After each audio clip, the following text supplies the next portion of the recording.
അമ്മ Kerala സ്ട്രൈക്കേഴ്സിന്റെ brand ambassador ഭാവന ഇപ്പോൾ നമ്മുടെ കൂടെ ഉള്ളത്. ഭാവന, നമ്മുടെ സ്വന്തം സ്ഥലം കൊച്ചിയിൽ ഇത്ര അടിപൊളിയായിട്ട് ഇത്ര എൻകറേജ്മെന്റ് ആയിട്ടുള്ള ഒരു മാച്ച് കാണാൻ ഹൗ ഡു യു ഫീൽ? ഭയങ്കര സന്തോഷമുണ്ട്. കാരണം നമ്മുടെ നാട്ടിൽ ഇത്ര ക്രൗഡ്, ഇപ്പോൾ CCLന്റെ മാനേജേഴ്സ് എൻ്റെ അടുത്ത് പറഞ്ഞുകൊണ്ടിരിക്കുകയായിരുന്നു, എവിടെ വെച്ചിട്ടാണെങ്കിലും ഇത്ര ക്രൗഡ് ഇതുവരെ ഉണ്ടായിട്ടില്ല CCL കാണാൻ. അപ്പം അതിൻ്റെ തെളിവ് എന്താണ്, നമ്മുടെ കേരള ക്രിക്കറ്റിനെ അത്രയ്ക്ക് ഇഷ്ടപ്പെടുന്നു. പിന്നെ സെലിബ്രിറ്റീസ്, നമ്മുടെ ഇഷ്ടമുള്ള ആൾക്കാർ കളിക്കുക എന്ന് പറയുമ്പോൾ അത്രയും സപ്പോർട്ട് ചെയ്യുന്നുണ്ട്.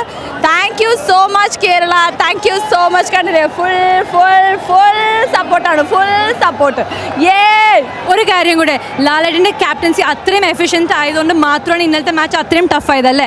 അതിനെക്കുറിച്ച് എന്താ പറയാനുള്ളത്? ഇന്നലെ ഞങ്ങൾ നന്നായി കളിച്ചു, അത്ര നന്നായിട്ട് തന്നെ കളിച്ചു. എല്ലാവരും വെൽ പ്ലേഡ് ആണ്. പക്ഷെ ചെറിയൊരു ലക്കിൻ്റെ എന്തോ ഒരു ഫേവർ കുഴപ്പം, നമുക്ക് ലൂസായി, അത്രേ ഉള്ളൂ. പക്ഷേ നമ്മൾ നന്നായി സ്പിരിറ്റ് പോയിട്ടില്ല, ഒരിക്കലും പോയിട്ടില്ല. വൺ ലാസ്റ്റ് ക്വസ്റ്റ്യൻ, ഇവിടെ ഇങ്ങോട്ട് വരാൻ പറ്റാത്ത കുറേ വ്യൂവേഴ്സ് ഉണ്ട് സൂര്യ TV കാണുന്നത്, അവരോട് എന്താ പറയാനുള്ള അമ്മ കേരള സ്ട്രൈക്കേഴ്സിനെയും മുംബൈ ഹീറോസിനെയും കുറിച്ചിട്ട്? രണ്ടുപേരും നന്നായി ഇഞ്ച് പൊരുതിക്കൊണ്ടിരിക്കുകയാണ്. കുറേ മെസ്സേജ്, ഫോൺ കോൾസ് വന്നുകൊണ്ടിരിക്കുകയാണ്. നിങ്ങളെല്ലാവരും ചാനലിൽ ഇരുന്ന് കാണുക, എൻജോയ് ചെയ്യുക. Thank you so much, Bhavana. Over to the commentators. 5 over കഴിഞ്ഞപ്പോൾ മുംബൈ ഹീറോസ് 2 വിക്കറ്റ് നഷ്ടത്തിൽ 37 റൺസ് എടുത്തിരിക്കുകയാണ്. ആ 2 വിക്കറ്റ് നേടിയതിനു ശേഷം കേരള സ്ട്രൈക്കേഴ്സിൻ്റെ ആ ഒരു ബോഡി ലാംഗ്വേജ് തന്നെ വളരെ ഭംഗിയായി കാണുകയാണ്. ഇപ്പോൾ അവിടെ ഒരു ബോളിംഗ് ചേഞ്ചാണ്. പെവിലിയൻ എൻഡിൽ നിന്നും വിവേക് ഓപ്പൻ വരികയാണ്. അങ്ങനെ 6ാമത്തെ ഓവർ വിവേക് ഓപ്പൻ ബോൾ ചെയ്യാൻ പോവുകയാണ്. ലെഫ്റ്റ് ഹാൻഡഡ് ബാറ്റ്സ്മാനായ അഫ്താബ്, അദ്ദേഹം ഈ right hand left hand combination വരുന്ന സമയത്ത് തീർച്ചയായിട്ടും മോഹൻലാലിൻ്റെ ഫീൽഡ് പ്ലേസ്മെൻറ്റ് അറേഞ്ച് ചെയ്യാൻ വേണ്ടി കുറച്ച് കഷ്ടപ്പെടും. ഈ ഒരു പാർട്ട്ണർഷിപ്പ് ഫ്ലറിഷ് ചെയ്യുകയാണെങ്കിൽ തീർച്ചയായിട്ടും ബോംബെക്ക് ഒരു നല്ല സ്കോർ പ്രതീക്ഷിക്കാം. പക്ഷേ ഈ ഒരു left hand right hand combination തകർക്കാൻ പറ്റുമെന്നുണ്ടെങ്കിൽ തീർച്ചയായിട്ടും അത് കേരളത്തിനെ സംബന്ധിച്ചിടത്തോളം നല്ലൊരു കാര്യമായിരിക്കും. അങ്ങനെ ആദ്യത്തെ പന്തിൽ തന്നെ 1 റൺ എടുത്തിരിക്കുകയാണ്. അഫ്താബ് നോൺ സ്ട്രൈക്കർ എൻഡിൽ വന്നിരിക്കുന്നു. ദുൽച്ച ബാറ്റിംഗ് എൻഡിലേക്ക് പോയിരിക്കുകയാണ്. അങ്ങനെ 5.1 ഓവേഴ്സ് കഴിഞ്ഞപ്പോൾ 2 വിക്കറ്റിന് 38 റൺസ് എടുത്തിരിക്കുകയാണ്. ബോംബെ ഹീറോസിൻ്റെ റൺ റേറ്റ് ഇപ്പോൾ 7 റൺസിൽ കൂടുതലാണ്. അത് നല്ലൊരു റേറ്റാണ്.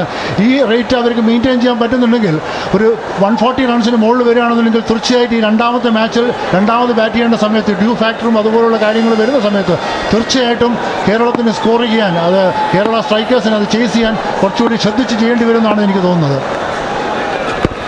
വിവേക് ഗോപൻ വളരെ നല്ലൊരു പന്തായിരുന്നു. മുംബൈ ഹീറോസ് 5.2 ഓവർ പിന്നിട്ടപ്പോൾ 38 റൺസിന് 2 വിക്കറ്റ് എന്നുള്ള നിലയിലാണ്. വരുൺ ബാ 12 റൺസോടുകൂടി ബാറ്റ് ചെയ്യുന്നു. അഫ്താബ് 1 റണ്ണോടുകൂടി ബാറ്റ് ചെയ്യുന്നു. വിവേക് ഗോപൻ്റെ പന്ത് മിഡ് വിക്കറ്റിന് മുകളിലൂടെ സ്വിങ് ചെയ്ത് നല്ല രീതിയിൽ ബൗണ്ടറി ലൈനിൽ സ്റ്റോപ്പ് ചെയ്ത് 1 റൺ മാത്രമേ മുംബൈ ഹീറോസിന് ആ ഷോട്ടിലൂടെ എടുക്കാൻ സാധിക്കുകയുള്ളൂ. വരുൺ ബാ 1 റൺ എടുത്തിട്ടുണ്ട്. വരുൺ ബായുടെ വ്യക്തിഗത സ്കോർ 13 ആയിരിക്കുന്നു. അഫ്താബ് 1 റണ്ണോടുകൂടിയും ബാറ്റ് ചെയ്യുന്നു. ഈ ഒരു ഓവർ, പ്രത്യേകിച്ചും പവർ പ്ലേയുടെ അവസാന ഓവർ എന്ന് തന്നെ പറയാം, ഈ ഒരു ഓവറിൽ എത്ര റൺസ് നേടാൻ സാധിച്ചാലും അത് മുംബൈ ഹീറോസിന് ഒരു പ്ലസ് പോയിന്റ് എന്ന് തന്നെ വിശേഷിപ്പിക്കാം. കാരണം പവർ പ്ലേയുടെ അവസാന ഓവറാണ്. അതിനുശേഷം ഫീൽഡ് റെസ്ട്രിക്ഷൻ മാറും. മുംബൈ ഹീറോസ് 39 റൺസ് 2 വിക്കറ്റ് നഷ്ടത്തിൽ. വിവേക് ഓവൻ്റെ നല്ലൊരു പന്ത്, നല്ലൊരു ഗുഡ് ലെങ്ത് ബോള്, അത് ഫ്രണ്ട് ഫുട്ടിൽ വന്ന് ഡ്രൈവ് ചെയ്യാൻ ശ്രമിച്ചെങ്കിലും സാധിച്ചില്ല. വിവേക് ഓവൻ തന്നെ അത് ഫീൽഡ് ചെയ്തിരിക്കുന്നു. സിനിമാ താരങ്ങളുടെ ഒരു വൻ നിര തന്നെ കലൂർ അന്താരാഷ്ട്ര സ്റ്റേഡിയത്തിൽ നിറഞ്ഞു നിൽക്കുകയാണ്.